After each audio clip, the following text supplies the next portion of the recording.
আসসালামু আলাইকুম ওয়া রাহমাতুল্লাহি ওয়া বারাকাতুহু নাহমাদুহু ওয়া নুসাল্লি আলা রাসূলিহিল কারীম আম্মা বা'দ। সমস্ত প্রশংসা সেই মহান আল্লাহ রাব্বুল আলামিনের জন্য। সকলেই অন্তরের অন্তঃস্থল থেকে বলে আলহামদুলিল্লাহ। অতঃপর দুরূদ ও সালাম বর্ষিত হোক সেই প্রিয় মহামানবের প্রতি, যার আদর্শকে বাস্তবায়ন করাই আমাদের জীবনের একমাত্র লক্ষ্য এবং উদ্দেশ্য। সকলেই বলি সাল্লাল্লাহু আলাইহি ওয়াসাল্লাম।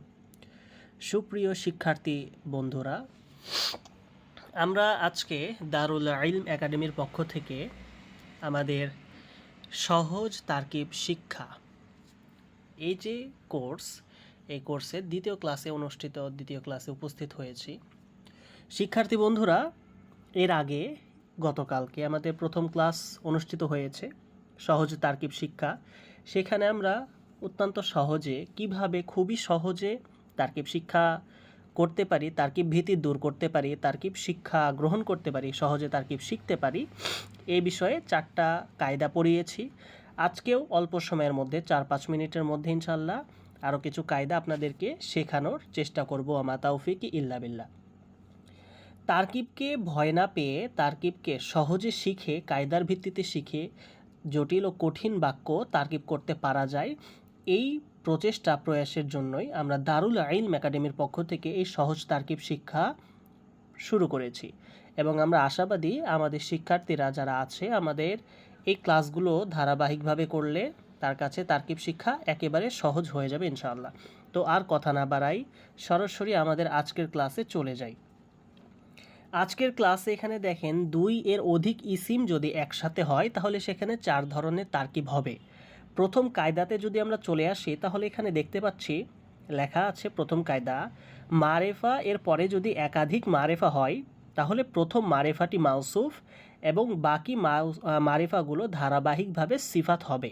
ঠিক আছে, মানে একটা মাউসুফ এবং তার একাধিক সিফাতের তারকিব হবে। যেমন এখানে বলছে আর রজুলু সলিহুল আলিমু, তাহলে আর রজুলু শব্দটি, আর সলিহু শব্দটি, আল আলিমু শব্দটি 3টাই ইসিম এবং 3টাই কি মারিফা, মানে মারিফা এর পরে একাধিক মারিফা হচ্ছে। তাহলে আর রজুলু শব্দটি হবে মাউসুফ, আর সলিহু হবে সিফাতে উলা এবং আল আলিমু হবে সিফাতে সানি। তাহলে মাউসুফ তার 2 সিফাত মিলে কি মুরাক্কাবে তাওসিফি। ঠিক আছে, আচ্ছা। আমরা যদি দ্বিতীয় কায়দায় চলে আসি তাহলে এখানে দেখতে পাচ্ছি যে কি বলছে, মারেফা এর পরে যদি একাধিক নাকেরা মুশতাক্কা হয় তাহলে মুবতাদা এবং খবরে তারকিব হবে। আচ্ছা, নাকেরা মুশতাক্কা মানে এটা একটু বোঝার বিষয় আছে। নাকেরা মানে তো আমরা জানি যেটা মারেফা না, মানে অনির্দিষ্ট নাকেরা। আর মুশতাক্কা মানে ইসমে মুশতাক। ইসমে মুশতাক যে আমরা 7 প্রকার জানি মিজানের মধ্যে, সরফের মধ্যে ইসমে ফাইল, ইসমে মাফুল, ইসমে জরফ, ইসমে আলা, সিফাতে মুশাব্বা, ইসমে তাফজিল, ইসমে ফাইল, মুবালাগা, এগুলোকে কি বলা হয়? ইসমে মুশতাক্কা। তাহলে এগুলো যদি নাকেরা ইসমে মুশতাক্কা হয় তাহলে মারেফা এর পরে একাধিক নাকেরা ইসমে মুশতাক্কা হলে মুবতাদা এবং খবরে তারকিব হবে। যেমন জাইদুন আলিমুন করিউন, তাহলে জাইদ শব্দটি মারেফা এবং আলিমুন করিউন এই শব্দগুলো কি দেখেন, এগুলো হচ্ছে নাকেরা এবং মুশতাক্ক। নাকেরা মুশতাক্ক, তাহলে মারেফার পরে যদি একাধিক নাকেরা মুশতাক্ক হয় তাহলে শর্ত অনুযায়ী, কায়দা অনুযায়ী মারেফাটি হবে মুবতাদা এবং বাকিগুলো হবে কি তার একাধিক খবর ধারাবাহিকভাবে। তাহলে জাইদুন মুবতাদা, আলিমুন খবরে উলা এবং করিউন হচ্ছে খবরে সানি। মুবতাদা তার 2 খবর মিলে জুমলে ইসমিয়া খবরিয়া। আমরা যদি আমাদের তৃতীয় কায়দায় যাই তাহলে এখানে দেখতে পাবো মারেফা এর পরে যদি একাধিক নাকেরা এর প্রথমটি ইসমে জামেদ হয়, প্রথমটি যদি ইসমে জামেদ হয় তাহলে মুবতাদা এবং ইসমে জামেদগুলো মিলে মাউসুফ সিফাত মিলে খবরের তারকিব হবে। যেমন জাইদুন তিলমিদুন মুজতাহিদুন, তাহলে জাইদুন শব্দটি ইসিম মারেফা বুঝতে পারছি, আর তিলমিদুন মুজতাহিদুন এই শব্দগুলো কি নাকেরা হয়েছে এবং ইসমে জামেদ হয়েছে। তাহলে ইসমে জামেদ যেগুলো আছে, জাইদুন এখানে প্রথমত মারেফা মুবতাদা হয়ে যাবে এবং তিলমিদুন মাউসুফ, মুজতাহিদুন হচ্ছে তার সিফাত, মাউসুফ সিফাত মিলে মুরাক্কাবে তাওসিফি হয়ে জাইদুন মুবতাদার খবর হবে। জাইদুন মুবতাদা তার খবর মিলে জুমলায় ইসমিয়া খবরিয়া। একেবারে সহজ, শুধু আমাদেরকে কায়দাগুলো মুখস্থ রাখতে হবে এবং বুঝতে হবে। প্রথম তারকিবের ক্লাসে আমি আপনাদেরকে স্পষ্ট করে বলেছিলাম, তারকিবে যদি আপনাকে পারদর্শী হতে চান, তারকিবে যদি আপনি দক্ষ হতে চান, তাহলে নাহুর মধ্যে দুইটা বিষয় খুবই খুবই খুবই গুরুত্ব সহকারে আপনাকে আয়ত্ত করতে হবে। এক হচ্ছে ইসিম ফিল হরফ, এগুলো আপনাকে খুব ভালো করে চিনতে হবে। আর 2 নাম্বার হচ্ছে মারেফা এবং নাকেরা। এই বিষয়টা আপনাকে স্পষ্টভাবে খুব ভালো করে চিনতে হবে, দক্ষ হতে হবে। কেননা তারকিবের যত কায়দা আছে সেই কায়দা এই দুইটার মধ্যেই অন্তর্ভুক্ত। সুতরাং তারকিবে ভালো করতে হলে এই বিষয় দুটা যেটা স্পষ্ট করে উল্লেখ করলাম, ইসিম ফিল হরফ এবং মারিফা নাকেরা, এটা আপনাকে জানতে হবে। তাহলে আপনি তারকিব খুব ভালোভাবে পারবেন ইনশাআল্লাহ। আচ্ছা, আমরা যদি চতুর্থ কায়দায় যাই তাহলে সেখানে আমরা দেখতে পাচ্ছি কি, একাধিক নাকেরা এর পরে যদি মারেফা হয় তাহলে প্রথমটি মুদফ, মাঝেরগুলো মুদফে ইলাই, মুদফ সর্বশেষটি মুদফে ইলাইয়ের তারকিব হবে। মানে আমরা যে প্রথম দিনে প্রথম কায়দা পড়েছিলাম, নাকেরা এরপরে মারেফা হলে মুদফ, মুদফ ইলাই তারকিব হয়, এইটাই এখানে বর্ণনা করছে। ঠিক আছে, একাধিক নাকেরা এরপরে মারেফা হলে প্রথমটি মুদফ এবং মাঝেরগুলো মুদফ ইলাই, মুদফ হয়ে সর্বশেষটি মুদফে ইলাইয়ের তারকিব হবে।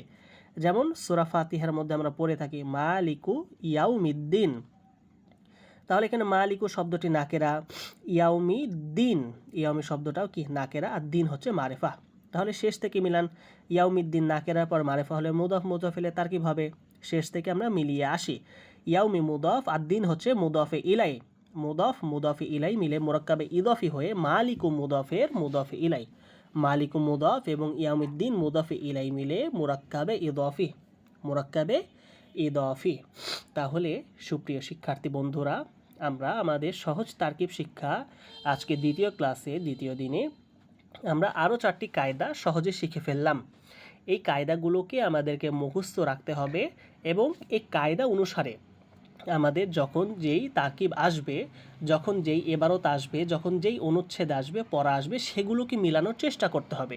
যে মারেফার পরে নাকেরা হলে কি হয়, নাকেরার পরে মারেফা হলে কি হয়, ও আচ্ছা আমি তো জানি মারেফার পরে নাকেরা হলে মুবতাদা খবরের তারকিব হয়, নাকেরার পরে মারেফা হলে মুদফ, মুদফ ইলাইহির তারকিব হয়। তারপরে আমি জানি নাকেরার পরে নাকেরা হলে মাউসুফ সিফাতের তারকিব হয়, মারিফার পরে মারিফা হলে মাউসুফ সিফাতের তারকিব হয়। এইরকমভাবে তারকিবের কায়দাগুলোকে আপনাকে মুখস্থ রাখতে হবে এবং মিলাতে হবে, মুখস্থ রাখতে হবে এবং প্রয়োগ করতে হবে, মুখস্থ রাখতে হবে এবং প্রয়োগ করতে হবে। তাহলে দেখবেন তারকিব যতটা কঠিন মানুষ মনে করে, এটা একেবারে পানির মতো সহজ হয়ে যাবে। আর তারকিব যেন আপনি আরও সহজে শিখতে পারেন, এই কারণে দেখেন কিতাবের শেষে মুসান্নিফ রাহিমাহুল্লাহ এখানে কিছু অনুশীলনী আপনাদেরকে যুক্ত করে দিয়েছে।